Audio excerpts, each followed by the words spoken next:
Hermano, muy buenas tardes. Tengo las 6 de la tarde con 59 minutos. Un saludo a todos y vamos a entonces seguir con nuestras reuniones de vespertinas. Hoy día, domingo, Día del Señor. Algo importante que yo quiero que entienda. Ah, yo sé, tal vez usted lo entiende, pero para los que no entienden, cuando digo no entiendo no es que sean brutos, sino que me refiero a que esto de reuniones en la tarde. El Día del Señor implica devoción a Él. Devoción a Él. O devoción a Él significa que uno aparte el tiempo para Él, estudiando, leyendo, haciendo algo que ayude al crecimiento espiritual. Entonces, para mí ese tiempo es eso. Uh, para otra gente puede ser otra cosa, pero es lo que me gusta a mí hacer. ¿Me entiendes? Es lo que me gusta a mí hacer. Si no, no lo haría. Tal vez me iría a jugar un partido de fútbol. Yo jugaba antes mucho deporte, hacía mucho deporte, ¿no? O me iría a ver al zoológico, al león, al elefante, al rinoceronte, a los pajaritos por ahí, o a los changuitos que se cuelgan del árbol. Sí, a mí me gustara eso. Ahora, no es que no me guste, pero Día del Señor implica algo más. Implica, pues, estudiar la palabra, ¿no? Implica meditar, reflexionar y lo más importante, pues, compartir con ustedes. Entonces, pensemos así. Yo espero que ustedes tengan el mismo sentir, como dice Pablo, que todos tengamos el mismo sentir. De que el día del Señor uno hay que crecer el conocimiento, porque al fin y al cabo, eso es lo trascendental en la vida del hombre. Cuando tengamos que dormir en el Señor, ustedes saben lo que significa dormir en el Señor, cuando tengamos que dormir en el Señor, entonces lo que va a contar es qué hicimos con nuestra vida. Entonces, ese tiempo que tenemos hasta ahora vamos a crecer espiritualmente, conociendo más acerca de su doctrina. El tema de hoy es un tema muy importante y vamos a hacerlo. Vamos a empezar con una oración. Entonces, oremos. Padre Celestial, gracias por tu amor y misericordia. Eres un Dios grande y misericordioso. Que tu Espíritu Santo nos ayude, Señor, a hacer tu voluntad y aprender. Abre nuestra mente y corazón. En el nombre de Jesús. Amén. Muy bien. Vamos a abrir la Biblia en Génesis 17, 7 al 8. Génesis 17, 7 al 8. Vamos a abrir la Biblia en Génesis 17, 7 al 8. Voy a leer aquí la Biblia que tengo, la peshita. Génesis 17, 7 al 8 dice así. Mi pacto estableceré entre tú y yo, entre tu simiente después de ti, por generaciones, por pacto eterno, y seré para ti Dios y para tu simiente después de ti. La tierra donde moras daré a ti y a tu descendencia, después de ti. Toda la tierra de Canaán por heredad eterna, y yo seré su Dios. Esa es la promesa. ¿No? Ahora, el tema de hoy es el pacto de Abraham, y eso ya lo había dicho, unifica toda la Biblia. Si usted quiere entender toda la Biblia, todo, desde Génesis hasta Apocalipsis, si lo quiere leer toditito, si lo quiere entender todo esto, entonces tenemos que entender que hay un pacto que nos ayuda a entender todo esto. Y es el pacto de Abraham, que está en Génesis 12, 15, 17. Si usted no entiende el pacto de Abraham, que está en el Antiguo Testamento, no va a entender la Biblia.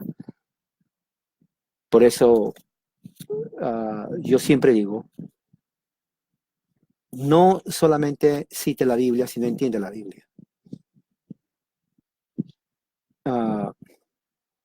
Hay un contexto, teológico pactual. Y ese contexto es justamente el pacto abrámico. Ahora, el pacto que Dios hizo con Abraham en el texto que hemos leído implicó un cambio de nombre, ¿no? Por ejemplo, si vamos al mismo Génesis capítulo 17, vamos a ver, el versículo 1 dice, aconteció que cuando Abraham tenía 99 años,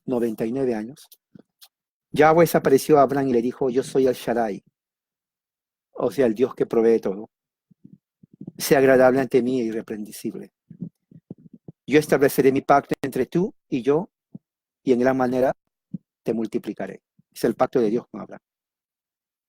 Entonces Abraham se postró sobre su rostro, y Dios habló con él, diciéndole, he aquí mi pacto establezco contigo y serás padre para multitud de naciones. Y tu nombre ya no será llamado Abraham, sino que tu nombre será Abraham. ¿No? Su nombre es Abraham. La H es J, Abraham. En español, la H es muda, es Abraham. Entonces, si es muda, entonces hay dos A, Abra y luego Am. Entonces, en vez de Abraham, se tiene que pronunciar Abraham, porque hay dos. ¿Se acuerda? Su nombre primero era Abraham. Ahora son dos A, porque la H en español es muda. Abraham. En inglés, la H es J, Abraham. Entonces, se entiende más la diferencia. Abraham en vez de Abraham. Entonces, el nombre de Abraham es Abraham, porque la ha constituido padre de muchas naciones. Ahora, ¿qué más? ¿No? Entonces, en el versículo 8 y 7, Dios le promete una tierra. Le dice, la tierra donde morarás, te daré y a tu descendencia. O sea, la promesa de Dios a Abraham es que le va a dar una tierra. ¿No? Entonces, la sustancia del pacto es que Dios va a ser un Dios para él y para su descendencia. Mire lo que dice el versículo 7. Mi pacto estableceré entre tú y yo, entre tu simiente, por sus generaciones, por pacto eterno, y seré, mire, y seré para ti Dios y para tu simiente después de ti. O sea, la esencia del pacto de Abraham es que Dios promete ser el Dios de Abraham y su descendencia. No, Dios no promete ser el Dios de todos. Dios promete ser el Dios de Abraham y su descendencia. O sea, eso es muy importante para entender en cuanto al pacto abrámico, porque eso tiene repercusiones futuras. Mucha gente dice, bueno, Dios es el Dios de todos. Bueno, Dios es creador, pero Él tiene un pueblo especial de donde Él es Dios solamente de ese pueblo. Escuche bien. Aquí lo dice. Dice, seré Dios para ti y tu descendencia. No dice, seré Dios para ti y todo el mundo. Dice, para ti y tu descendencia será el Dios. Personal. Entonces, esta promesa de seré Dios para ti se repite en el versículo 8 también, ¿no? Te dice, y yo seré su Dios. Otra vez lo repite dos veces, versículo 7, versículo 8. Entonces, esta es la promesa del corazón del pacto de Abraham. Que Dios hizo un pacto con Abraham porque se repite en todas las escrituras hebreas y aparece otra vez en el Nuevo Testamento, ¿no? La promesa en realidad de la tierra, en realidad no es la verdadera promesa realística. La promesa de la tierra es una sombra de lo que es la verdadera promesa. Muy bien. Conocemos esa promesa en el mismo corazón del pacto, ¿no? Entonces vamos a ver más sobre eso a continuación. Vamos a hablar acerca del pacto mosaico davídico. Vamos a abrir la Biblia en Éxodo capítulo 6. Éxodo capítulo 6.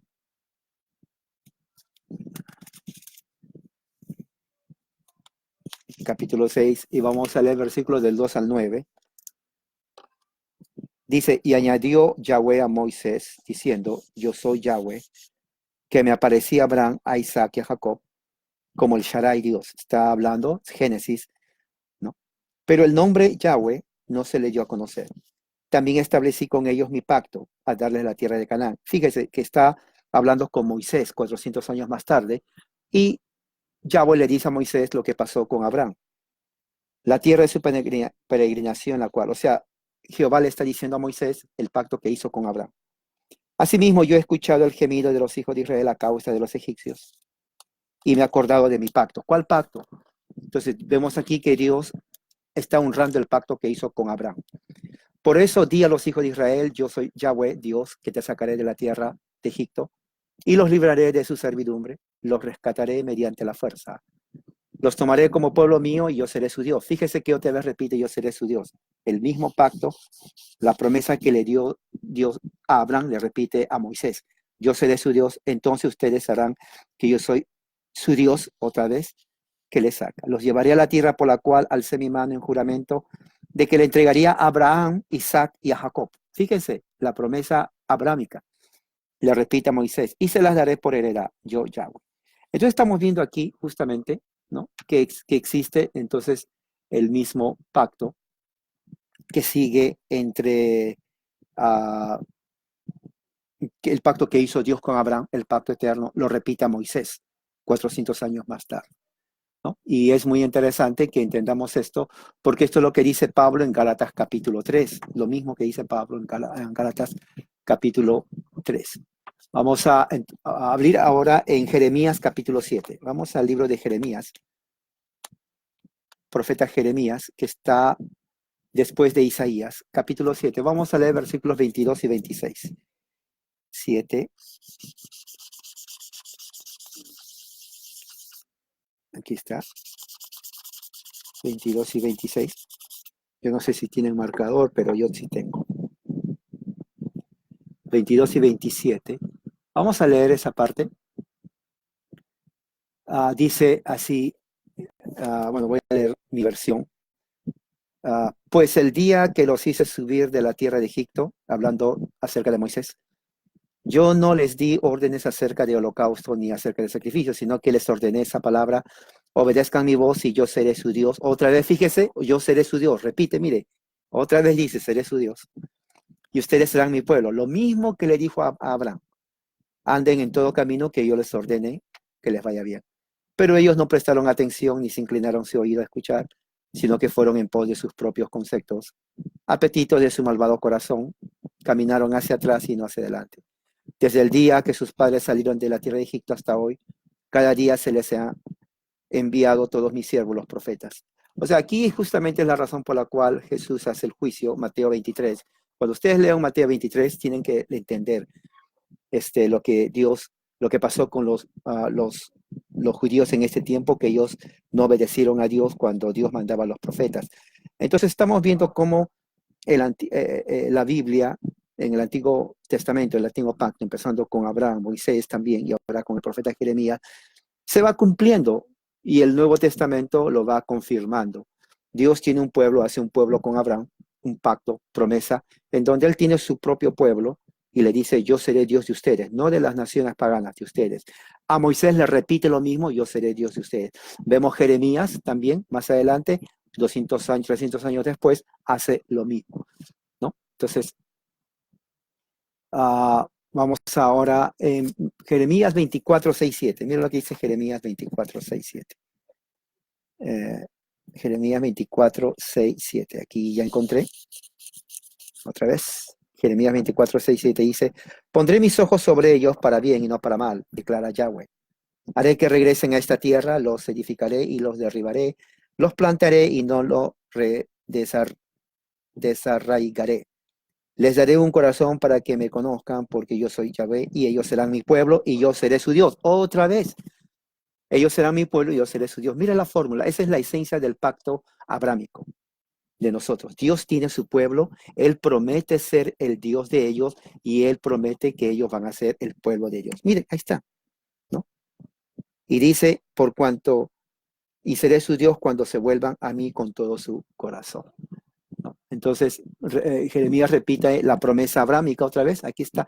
Entonces, la sustancia del pacto, promesa abrámica, no es un pacto, promesa externa, sino algo que renueva los corazones, ¿no? De las personas del pueblo que ama el Señor. Vamos ahora a Jeremías 31, 31 al 34. Jeremías, capítulo 31. Vamos a leer Jeremías 31. 31 al 34. Aquí tengo también esto. Dice Jeremías capítulo 31, 31 al 34. He aquí vienen días, dice el Señor. No, dice, cuando haré un nuevo pacto con la casa de Israel y con la casa de Judá. Un nuevo pacto. No será como el pacto que hice con sus padres el día que los tomé de su mano, para sacarlos de la tierra de Egipto, pues ellos han estimado en nada mi pacto. Por eso también yo los deseché, dice Yahweh. Sino que este pacto que yo haré de la casa de Israel después de aquellos días, pondré mi ley en su corazón, en ellos, y escribiré, yo seré su Dios y ellos serán mi pueblo. La misma fórmula, miren, la misma fórmula del nuevo pacto. Yo seré Dios de ellos y ellos serán mi pueblo. ¿Se dan cuenta? ¿Se dan cuenta cuando leemos Romanos capítulo 8 que Dios dice que Dios envía su Espíritu Santo para que clame que nosotros somos hijos de Dios y diga, Abba Padre? Es lo mismo aquí. Entonces estamos viendo aquí en una profecía referente al pacto abrámico. Cómo el pacto abrámico va desde Abraham, Moisés, ahora viene en los tiempos de Jeremías, en los reyes. Dice 33, sino que este es mi pacto que yo haré con la casa de Israel, pondré mi ley dentro de ellos, sobre sus corazones. 34, ya nadie enseñará a su hermano ni conoce a su prójimo, conoce a Yahweh, porque todos me conocerán desde el menor hasta el mayor, refiriéndose al Espíritu Santo que ellos van a recibir. Entonces, el contraste entre el nuevo pacto y el antiguo pacto es con el pacto de Moisés, no con el pacto abrámico. El pacto abrámico en realidad no es el antiguo pacto, es el pacto sempiterno. Eso lo vamos a ver más adelante, ¿no? Vamos a Gálatas capítulo 3. Si vamos a Gálatas capítulo 3, vamos a leer también un texto ahí. Gálatas capítulo 3. Versículo 10 al 20 dice así. Porque los que son de las obras de la ley están bajo maldición, o sea, Moisés, porque escrito está: maldito todo aquel que no ponga por obra todas las obras de la ley. Quiere decir que la ley no salva. El que quiere vivir bajo la ley realmente es maldito. Es lo que dice ahí, fíjense, maldito todo. Es evidente que nadie es justificado por la ley anterior, porque está escrito: el justo será salvo por la fe. Quiere decir, el justo se justifica no haciendo la obra de la ley, sino por la fe en Jesucristo. No obstante, la ley que procede de fe, no procede de fe, porque la ley dice: el que ponga por obra las cosas será salvo. Nadie cumple la ley, nadie lo ha cumplido, nadie lo puede hacer hoy, nadie lo va a hacer. Quiere decir que todos, la ley nos condena porque quebrantamos la ley todos los. Usted tiene que entender eso. La ley no ha salvado a nadie. ¿Me entiende? Ahora, pero hay una cosa muy importante. Mira lo que dice ahí. Pero el Cristo nos ha rescatado de la maldición de la ley al hacerse maldito, porque escrito está: maldito todo aquel que es colgado en un madero. Cuando Cristo muere en la cruz del Calvario, se hace maldición por nosotros. ¿Para qué? 14. Para que la bendición de Abraham, fíjese, otra vez Abraham, fuera para los gentiles por medio de Jesucristo, y nosotros recibiéramos la promesa del Espíritu mediante la fe. Entonces estamos viendo acá muy importante, la razón por la cual Cristo murió es para que nosotros recibamos la promesa que Dios hizo a Abraham. O sea, Abraham es parte del Evangelio. Usted no puede conocer el Evangelio si no conoce el pacto que Dios hizo con Abraham. Nosotros hemos nacido en la casa de Abraham. Somos hijos de Abraham. ¿Me entiende? Somos los verdaderos israelitas nosotros. Recuerde, cuando se predica el Evangelio, se tiene que entender que esto viene desde que Dios le predicó el Evangelio a Abraham. Abraham creyó a Dios y le fue contado por justicia, fue justificado por la fe, porque Cristo estaba ahí. Porque dice Hechos que no hay otro nombre bajo el cielo dado a los hombres en el cual podamos ser salvos, sino en Jesucristo. Entonces Abraham creyó en Jesucristo para que sea salvo. Los que tenemos la fe de Abraham somos hijos de Abraham. Nacemos en la casa de Abraham, por lo tanto tenemos que ser circuncidados. Ya fuimos circuncidados por el Espíritu Santo, pero tenemos que tener el sello y la señal que somos del nuevo pacto. Sello y señal significa el bautismo. El bautismo. Entonces el bautismo es un medio de gracia, es lo que está diciendo. Dice: hermanos míos, 15, hablo en términos humanos, un pacto entre hombres, una vez ratificado, nadie lo invalida. Ahora bien, la promesa fue hecha a Abraham y a su simiente, Cristo. Él no dice a sus simientes, como refiriéndose a muchos, sino a uno, la simiente es Cristo. Ahí está, versículo 16, ahí mismo lo dice. 17, pues digo, el pacto rectificado por Dios en Cristo no puede abrogar la ley no lo puede anular, la cual llegó 400 años después. Porque si la herencia fuera por la ley, entonces ya no sería mediante la fe, pero a Dios se lo otorgó a Abraham mediante la promesa. Quiere decir, la justificación Dios quiso que sea no a través de la ley, sino a través de la promesa, por fe. Entonces, ¿para qué es la ley? Fue añadida a causa de la transgresión de los hombres hasta que viniera la simiente. ¿Cuál es la simiente? Cristo, ¿no? A quien había sido hecha la promesa. Y la ley fue dada mediante ángeles por medio de un mediador. Ahora bien, un mediador no es de uno, pero Dios es uno. O sea, lo que está diciendo prácticamente Pablo aquí es que nosotros, nuestra fe, viene desde Abraham. Abraham es nuestro padre en la fe. Nosotros somos hijos de Abraham, nacemos en la casa de Abraham. Entonces, las promesas que Dios le hizo a Abraham, nosotros heredamos esa promesa a través del Espíritu Santo, por la fe, no por las obras de la ley, porque nadie será justificado por las obras de la ley. Las obras de la ley no ayudan a nada, es la verdad, no ayudan absolutamente a nada, es la fe en Jesucristo. Entonces, ¿qué es lo que nos está diciendo aquí? Entonces, este pacto es inquebrantable, ¿no? Esta es la naturaleza del nuevo pacto. Yahweh pone la ley en los corazones de su pueblo de tal manera que no hay necesidad de leyes mosaicas. La ley es simplemente un maestro que nos lleva al conocimiento de la verdad, ¿no? Entonces, eso ya lo hemos leído. Todos los elementos de Génesis 12, 15 y 17 aparecen en la tierra. La simiente, las naciones, todas estas cosas es en realidad en el nuevo pacto, como antes lo fue en Jeremías. La promesa implica una renovación espiritual. Vamos a Ezequiel, ¿no? Vamos a Ezequiel, capítulo 11, 19 y 20. Ezequiel 11, 19 y 20. Aquí ya lo encontré.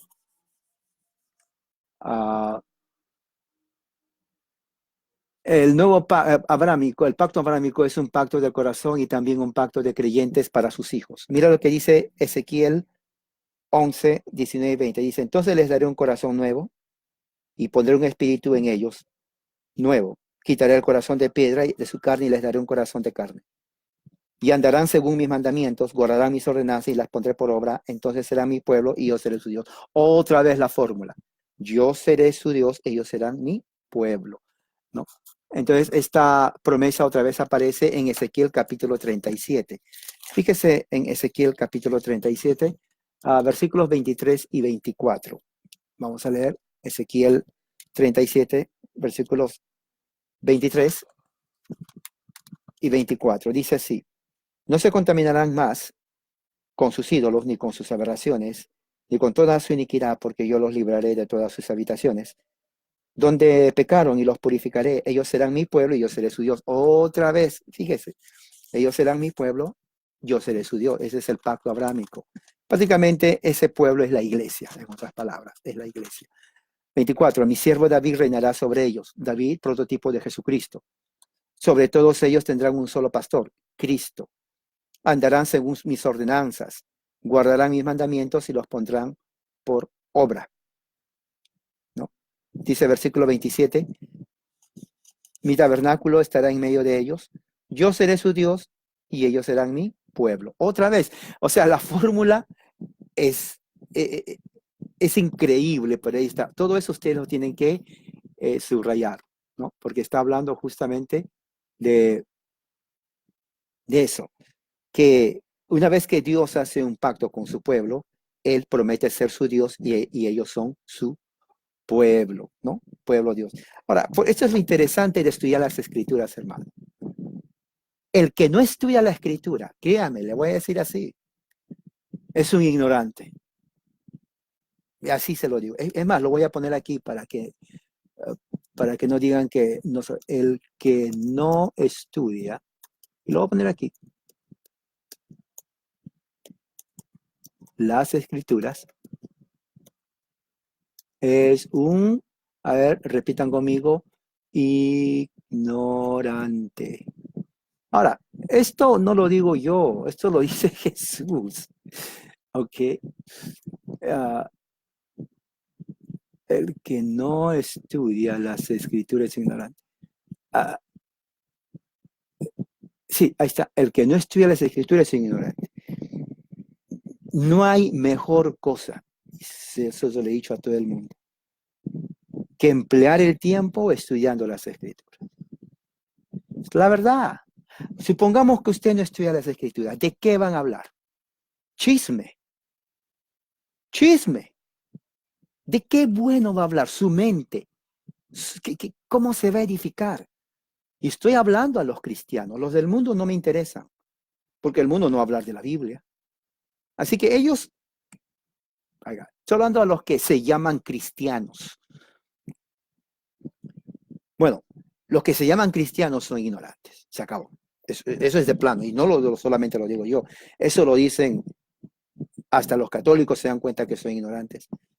En el evangelicalismo hay una ignorancia increíble, hermano. Pero la ignorancia es atrevida. Sí, la ignorancia es atrevida. No saben nada y se enojan y quieren debatir con uno. Eso es una...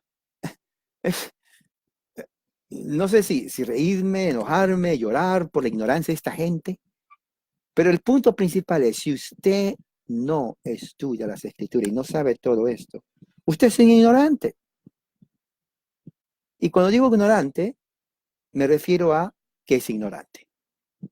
Así de simple, sencillo. Pero hay un remedio, esto es lo bueno, un remedio, que uno puede dejar de ser ignorante al estudiar las escrituras. Ahora, la ignorancia se entiende en el sentido de que, bueno, soy ignorante hasta que sé. Pero el que es ignorante porque quiere ser ignorante, hay un problema grave. Porque hay gente que dice, no, yo no quiero saber. Oh. Entonces, no solamente es ignorante, sino que es necio. Ya son dos cosas. No solamente es ignorante, sino que es necio. Entonces, yo no entiendo cómo un cristiano puede hablar estupideces, disculpen mi lenguaje, hablar tonteras y no estudiar las escrituras. Eso es... Ok, usted se va a un restaurante, se siente en la mesa, viene el mesero y le dice, a ver, señor, ¿qué es lo que va a tomar hoy? No, no voy a tomar nada. Ok, ¿qué es lo que va a pedir hoy? Tampoco voy a pedir nada. Bueno, entonces, ¿para qué vine acá? Solamente vine a sentarme.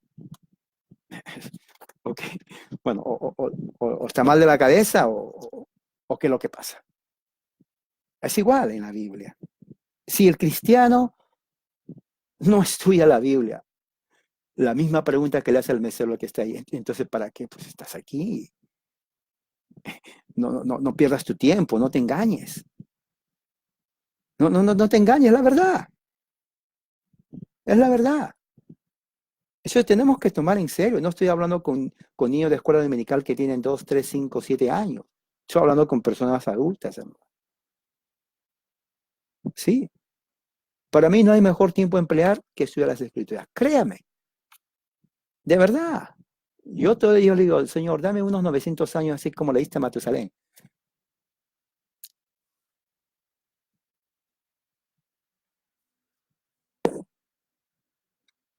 Es, es una verdadera desgracia, hermano, lo que está pasando en el evangelicalismo, inclusive aquellos que son reformados. Son papel, ¿sabes lo que es un papel? Agarra un papel, lo pone así, lo tira, así son. ¿A quién quieren engañar, hermano? A mí no me hacen un bien o mal si no lo hacen. Su vida y usted, mírame los ojos y supongamos que estamos frente a frente. Hermano, es su vida y usted, hermano. No hay excusa, por favor. No quiero escuchar excusa porque no existe excusa.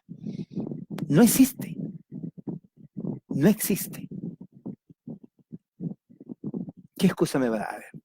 ¿Qué excusa que yo no sé me va a dar? No hay. No hay. No hay. Entonces, ¿cómo cree usted? Dígame, un método donde sin estudiar las escrituras usted puede crecer en la gracia? Diga, quiero saberlo.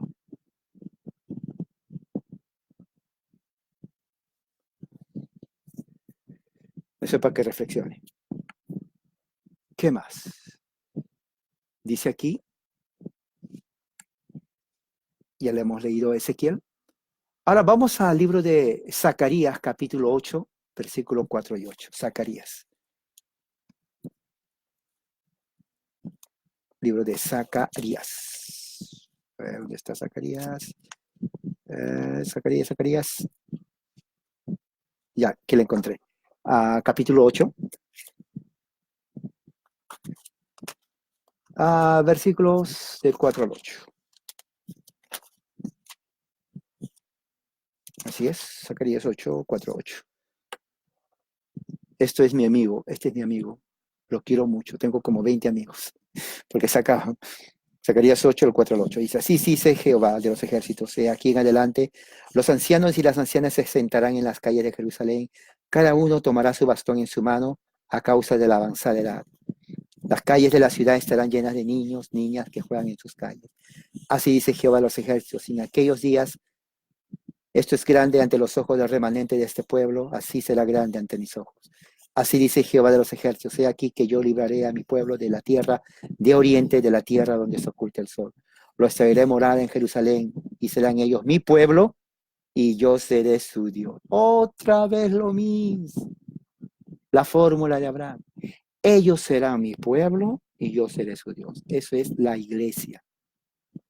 Entonces el cumplimiento del pacto de Abraham se cumple en el Nuevo Testamento, ¿no? ¿Cómo se cumple en el Nuevo Testamento? Por una profecía. Vayamos al libro de Joel, capítulo 2. Joel, vamos en el libro de Joel, capítulo 2. Vamos a leer versículos 26 al 30. ¿Ya la encontré? Joel 2, 26 al 30. Otra vez estoy aquí, poniéndolo aquí. Así lo hago yo, rápido. Ahí está, ya está, 26 al 30. ¿Qué dice Joel 2, 26 al 30? Dice, comerán hasta saciarse, alabarán el nombre de Yahweh su Dios, que hace prodigios en medio de ustedes, y mi pueblo nunca más será puesto en oprobio. Entonces sabrán que yo estoy en medio de Israel. Yo soy Yahweh su Dios, y no hay más fuera de mí, y mi pueblo nunca será puesto en oprobio. Fíjese otra vez, mi Dios y Dios de ellos mi pueblo. 28. Sucederá después que esto, que derramaré mi espíritu sobre toda carne. Sus hijos y sus hijas profetizarán, sus ancianos soñarán sueños y sus jóvenes verán visiones. Incluso sobre los siervos, sobre las siervas derramaré mi espíritu en aquellos días. Realizaré prodigios en los cielos y en la tierra, sangre, fuego y vapor de humo. 31. El sol se convertirá en tinieblas y la luna en sangre antes de que venga el día de Yahweh, grande y terrible. Entonces, ¿esto se cumple? Claro que esto se cumple, ¿no? Eso se cumple justamente en Hechos, capítulo 2. Vamos al libro de Hechos, capítulo 2. Hechos, capítulo 2. Hechos, capítulo 2. Versículos del 1 al 4. Dice así, Hechos 2. Cuando se cumplieron los días de Pentecostés, mientras estaban reunidos, súbitamente vino del cielo un estruendo semejante al de un viento recio, el cual llenó toda la casa donde se encontraban. Se les aparecieron lenguas que se repartían como fuego y se sentaban sobre cada uno de ellos. Todos fueron llenos del Espíritu Santo y empezaron a hablar en diversas lenguas, conforme a lo que el Espíritu le daba para hablar. Ahora, ¿qué dice en el versículo 12? ¿No? Hasta el 21. Mire, dice, Hechos 2, 12 al 21. Y estaban todos maravillados y perplejos y decían, ¿qué es esto? Pero otros se mofaban diciendo, han bebido mosto, están ebrios. Entonces Simón Pedro, poniéndose en pie, juntamente con los 11, levantó la voz y dijo, varones judíos, todos los que moran en Jerusalén, sepan esto y escuchen mis palabras, porque estos hombres no están ebrios, tal como ustedes suponen, porque he aquí apenas son las 9 de la mañana. Más bien eso es lo que he dicho por el profeta Joel, lo que acabamos de leer. Sucederán en los últimos días, pero está diciendo que los últimos días ya se cumplieron ahí. Los últimos días viene a ser el inicio, la inauguración de la predicación del Evangelio. Esos son los últimos días. Dice Dios que derramaré mi espíritu sobre toda carne, sus hijos profetizarán, jóvenes verán visiones, ancianos soñarán. O sea, Joel 2 no se refiere a un futuro, ya se cumplió ahí. Y se acabó, ya está, ya no hay más cumplimiento, ya se cumplió. En estos días derramaré mi espíritu sobre todo siervo, sobre mis siervas profetizarán, pondré maravillas en el cielo, señales en la tierra, sangre, fuego, vapor de humo. El sol se convertirá en tinieblas, la luna en sangre, antes de que venga el día grande, terrible de Yahweh. Acontecerá que todo el que invoca el nombre del Señor será salvo. Escuchen estas palabras, varón de Israel. Jesús el Nazareno, varón, manifestado por Dios, prodigios y portentos entre ustedes por medio de él, tal como ustedes lo saben. Entonces, aquí dice, lo que está diciendo Pedro es que la promesa, la profecía de Joel ya se cumplió ahí. Cuando habla de juicio que el sol se oscurecerá, está hablando justamente de la manifestación del Espíritu Santo. Cuando habla de los últimos días, está hablando de la manifestación del Espíritu Santo, el inicio de la predicación de la iglesia. No se está refiriendo que va a haber un anticristo por ahí en el futuro. No está hablando de eso. Eso lo inventaron los pentecostales, ¿no? Los evangélicos dispensacionalistas. No habla de eso. Aquí está. Pedro dice que ya se cumplió los últimos días. Es lo que está diciendo ahí, ¿no? Entonces estamos viendo ahí que Pedro predicó, versículo 23. Mira lo que dice versículo 23. Dice, este fue designado Jesús por el conocimiento anticipado y la voluntad. Ustedes lo entregaron en manos de los impíos y lo crucificaron y le dieron muerte, ¿no? Pero dice también en el versículo 24, pero Dios lo resucitó y lo desató. Ahora, aquí vemos dos cosas importantes. Cuando dice crucificado, luego el 24 dice resucitado. Crucificado significa que está hablando del Antiguo Testamento, porque dice Pablo, maldito todo aquel que es colgado en un madero, lo crucificaron. Pero también está hablando del nuevo pacto en donde Jesús resucita. Entonces, cuando resucita Jesús, entonces se inaugura el nuevo pacto. Entonces, el antiguo pacto ya muere cuando Jesús muere. Entonces, ya no estamos viviendo en el antiguo pacto bajo la ley de Moisés. Entonces, vivimos ahora en la era, en el pacto de gracia. Ese nuevo pacto es el pacto de gracia en donde somos justificados por la fe. Y la ley, entonces, ya no tiene función sobre nosotros, porque eso fue solamente un maestro para llevarnos a Cristo. Terminó su función y nada más. Entonces nosotros vivimos por gracia, por la fe en Cristo. Romanos capítulos 6, 7 y 8 nos está diciendo exactamente eso, lo que estamos estudiando. Vivimos ya no por las obras de la ley, sino por la fe que obra, el amor obra por la fe. Entonces es una justificación en base a fe, no es una justificación en base a las obras de la ley. Porque por las obras de la ley nadie será salvo. Porque el que quiera vivir bajo la ley, entonces será condenado. Entonces la ley realmente no salva absolutamente a nadie, solamente la fe. Y estamos viendo que esa fe viene desde Abraham. Dios promete, la esencia del pacto es, yo seré su Dios, ustedes serán mi pueblo. Se lo repita Moisés 400 años más tarde, yo seré su Dios, ustedes serán mi pueblo. Lo dice Jeremías, lo dice Ezequiel, lo dice Joel, lo dice Zacarías, ¿no? La misma fórmula, yo seré su Dios y ellos serán mi pueblo. Entonces, y aquí está muy importante, ¿no? Porque dice el versículo, vamos a ver más adelante.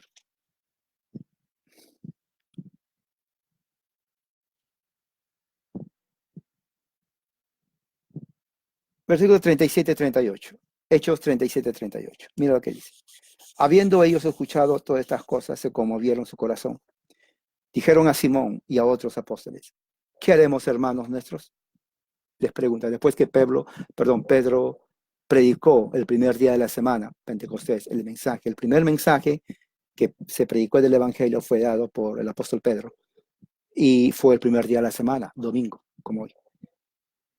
Y cuando predicó, los judíos ahí dijeron, ¿qué haremos?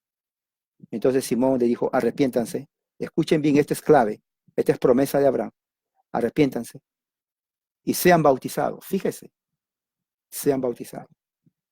cada uno de ustedes en el nombre del Señor Jesús, para el perdón de los pecados, para que reciban el don del Espíritu Santo.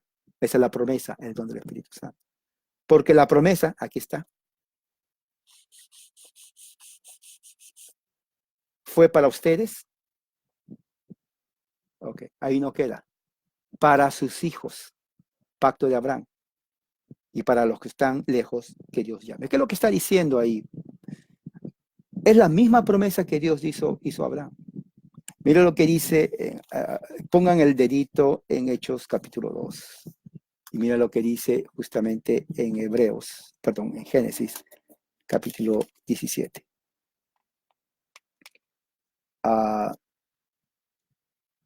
17:9. Dijo Dios a Abraham: guardarás mi pacto tú y tu descendencia después de ti por tus generaciones. Este será mi pacto que guardarán entre yo y ustedes y tu descendencia después de ti. Todo varón será circuncidado. La señal del pacto entre yo y ustedes será que circuncidarán la piel de su prepucio. Todo varón entre ustedes por sus generaciones, ya sea el nacido en casa como el adquirido con dinero, aunque no sea de tu descendencia, será circuncidado a la edad de 8 días. Ciertamente el nacido en tu casa y el adquirido como con dinero será circuncidado. Así será mi pacto en su carne por pacto eterno. Los que nacen en la casa de Abraham. ¿Qué dice Pablo en Gálatas capítulo 3?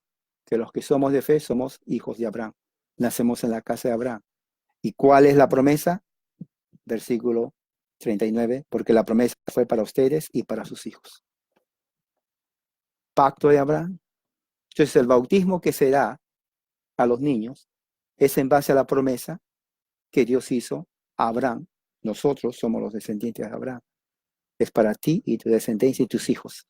Entonces, cuando uno se bautiza de grande, tomando la profesión de fe, entonces también los niños pasan a ser bautizados, de acuerdo a la promesa que le dio Abraham, porque la promesa es para mí y para mis hijos. Ese es el señal y sello de entrar al nuevo pacto. Ya no la circuncisión, porque Cristo no es circuncisión.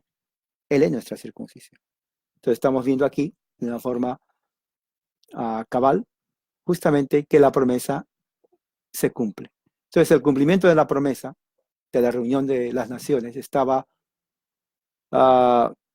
significa que todos los que están lejos, porque mira lo que dice ahí, 39, para todos los que están lejos. ¿A qué se refiere para todos los que están lejos? Otra vez, Génesis capítulo 17, ¿no? Dice así, 4, he aquí mi pacto establezco contigo, serás padre para multitud de las naciones. Pacto. Entonces, pero lo que está diciendo es simplemente reformulando el pacto que Dios hizo a Abraham, Génesis 12, 15 y 17. Eso es lo que está diciendo Pedro. Pedro está predicando las promesas que Dios le hizo a Abraham, a los que creen en el Evangelio de Cristo. Es lo mismo.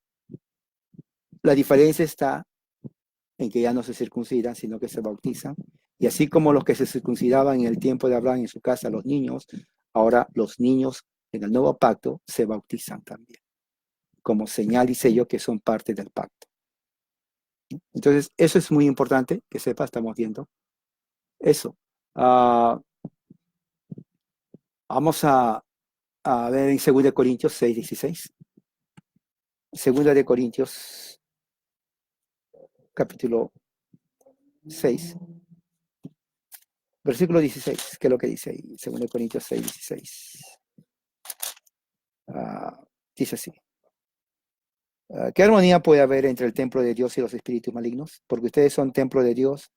Como fue dicho, moraré en ellos y andaré entre ellos, y seré su Dios y ellos serán mi pueblo. Aquí está la misma promesa que Dios hizo a Abraham, la misma promesa que Dios hizo a Moisés, la promesa que los profetas repitieron. Pablo toma esa promesa de Abraham y lo aplica a la iglesia y dice, nosotros andamos bajo los estatutos de Dios, porque Él es nuestro Dios y nosotros somos su pueblo. Y bien interesante porque esto justamente es lo que está en Éxodo 29:45, Levítico y Ezequiel, porque hemos leído. Entonces, la conexión es esta, ¿no? El pacto de Abraham está en toda la escritura. ese pacto que Dios hizo a Abraham se repite con Moisés. Los profetas lo repiten. Uh, Pedro lo predica.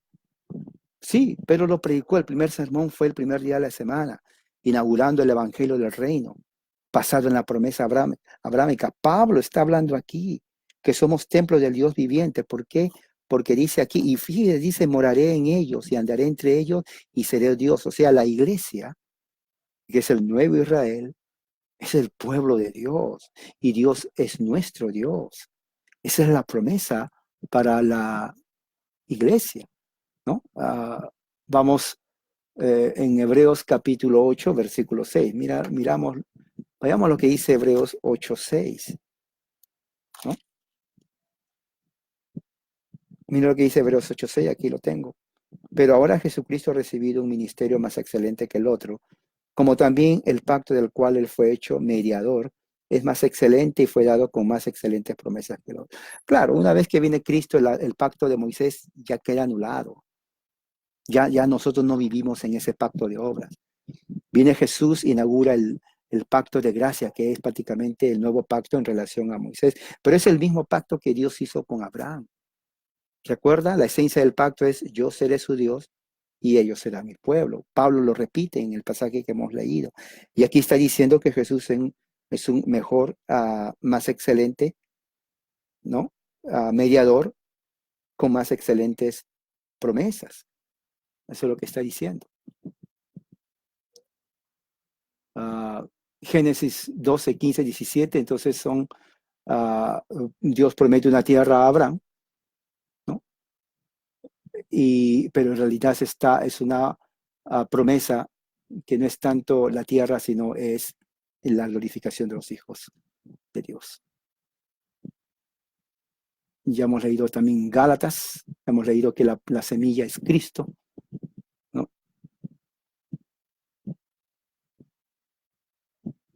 Vamos a Juan capítulo 8, versículo 40. ¿No? Juan 8, 40. Todavía tenemos tiempo, Juan 8, 40.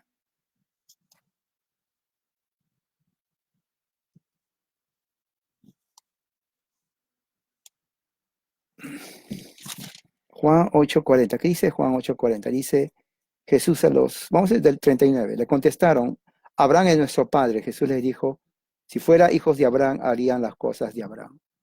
Interesante, los judíos apelan a Abraham como autoridad, pero Jesús le responde, si fueran hijos de Abraham, harían las cosas de Abraham. ¿Qué hizo Abraham? Y aquí pretenden matarme un hombre que les ha dicho la verdad, el cual ha escuchado de Dios. Abraham no hizo esto. Fíjese, ¿viste cómo Jesús le responde a los judíos? Dice, ustedes son hijos de Abraham, pero Abraham no hizo lo que ustedes quieren hacer conmigo. Ustedes ponen las obras de su padre. Ellos dijeron, nosotros no nacimos de fornicación. Un padre tenemos que es Dios. Jesús le dijo, si su padre fuera Dios, 42, me amarían, puesto que he salido y venido de Dios.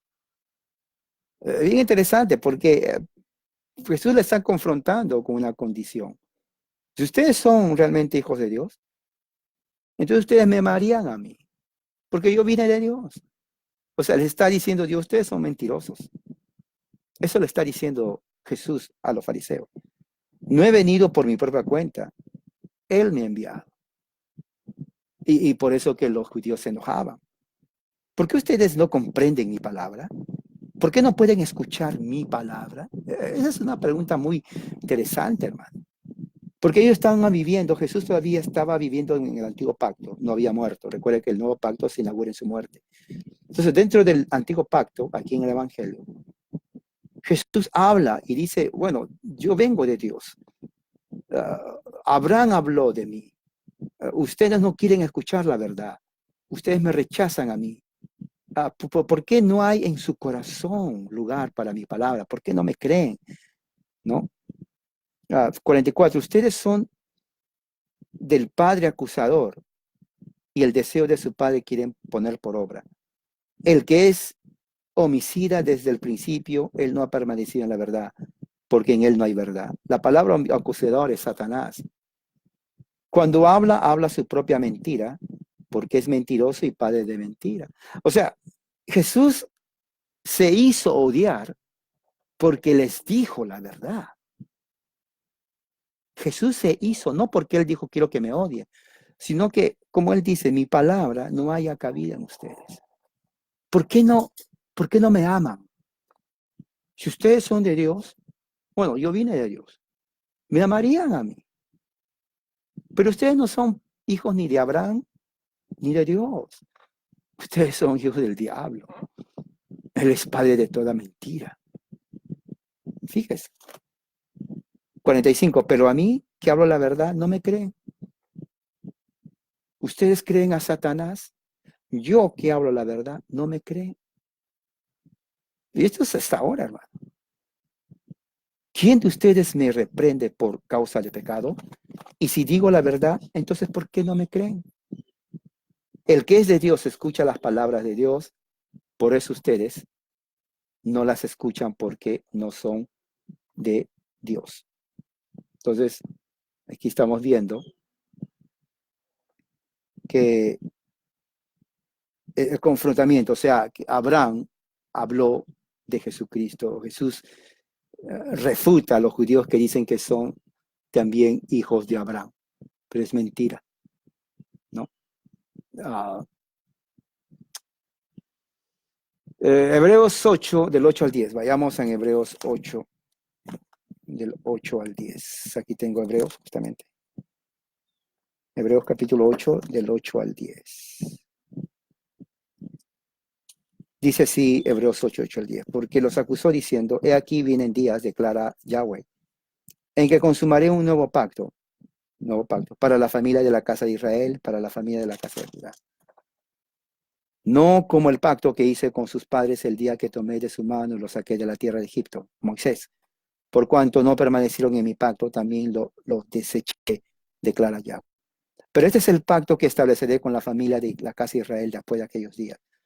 Pondré mi ley en sus mentes, en su corazón, escribiré, y yo seré su Dios, serán mi pueblo. Se refiere al Espíritu Santo. Ya no vamos a depender de las obras de la ley, sino que el Espíritu Santo va a venir sobre nosotros. Ese es el nuevo pacto. Cristo derrama su sangre. En la última cena dice, esta es mi sangre derramada del nuevo pacto. Esto lo veréis y lo observaréis todos los días hasta que yo venga. Cada vez que se reúna la iglesia, el inicio del nuevo pacto. El antiguo pacto queda abolido. Ya no vivimos por la ley, sino es por gracia. Somos justificados por fe, no por las obras de la ley. Y dice 13, porque al hablar del nuevo, hizo anticuado el primero, pacto de Moisés. Y lo que se hace anticuado es obsoleto, está próximo a la destrucción. O sea que ya prácticamente el pacto con Moisés es inválido, ya no aplica para nosotros.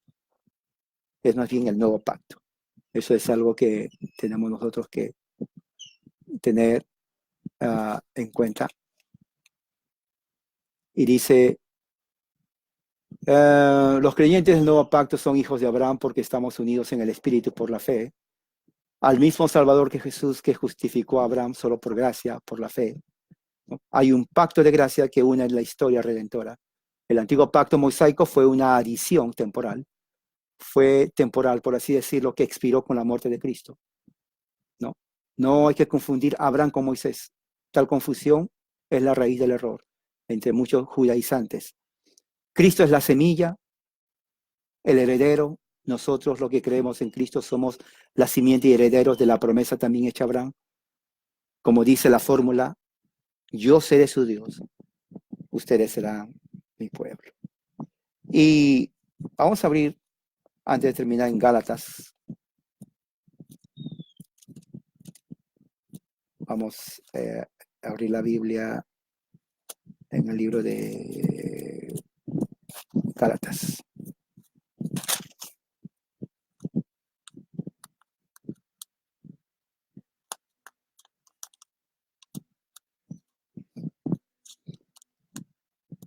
Capítulo 4, versículo 4 al 6 dice, Gálatas 4, 4 al 6 dice, pero al llegar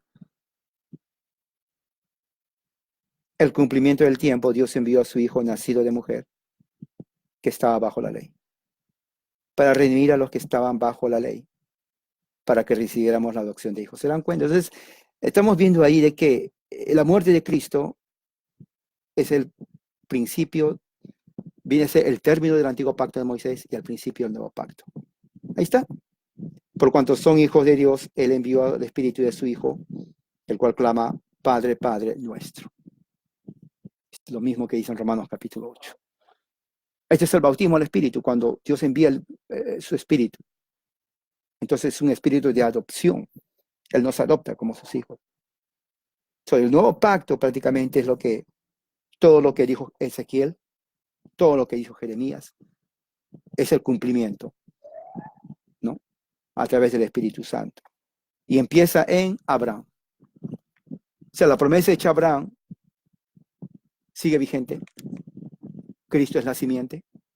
Los que somos creyentes somos hijos del creyente Abraham. Nacimos en la casa de Abraham. Las promesas de Abraham se nos ha dado a nosotros. Somos herederos, coherederos con Cristo. Y participantes también de la gloria venidera. Es un pacto de fe, pura gracia. La ley de Moisés que era abolida, como dice Hebreos, capítulo 8, está pronto a desaparecer y ya desapareció. Vamos a ser glorificados, de acuerdo como estudiamos hoy en Romanos capítulo 8, versículo 31. Entonces, esas son promesas que tenemos que tener en cuenta, hermano. El pacto abrámico viene a ser prácticamente el contexto en donde todo el evangelio sale. Lea Romanos, el Gálatas capítulo 3. Todo el evangelio de Cristo, que viene a ser evangelio, las buenas nuevas de Cristo Jesús, viene a ser el cumplimiento de las promesas que Dios hizo a Abraham. Eso es. El evangelio es el cumplimiento de las promesas que Dios hizo a Abraham por el Espíritu Santo. No es por obras de la ley. Nadie va a heredar las promesas de Abraham por las obras de la ley. Nadie, absolutamente nadie. Es una mentira. Es una mentira. Cualquiera que le diga, tienes que hacer esto, prácticamente es un evangelio falso. Es lo que sucedió en Gálatas. Mira capítulo 1. Cualquier que venga, un ángel o que sea, un evangelio diferente, sea maldito, está bajo maldición. Justificados por la fe, tenemos relación ahora con Dios. No dice justificado cumpliendo la ley, porque si hubiera hecho eso, Pablo hubiera dicho, somos justificados cumpliendo la ley. No, la ley no justifica a nadie. La ley no justifica a nadie. Somos justificados por la fe. Y para que eso era posible, Cristo tuvo que haber muerto y lo hizo, se hizo maldición para que las promesas hechas a Abraham lleguen a nosotros por el Espíritu Santo. ¿Cómo vamos a heredar cuando somos hijos de Dios? El Espíritu viene y nos dice, Abba Padre, ustedes son mi pueblo y yo seré tu Dios. Ahí somos hijos adoptados, herederos de las promesas. Vamos a orar. Padre Celestial, gracias por tu amor y misericordia. Eres un Dios grande y poderoso, que esto haya ayudado, Señor, a nuestra comprensión de la lectura, ahora y siempre. Amén. En el nombre de Jesús. Amén. Que la gracia y la paz sea con todos ustedes, hermanos.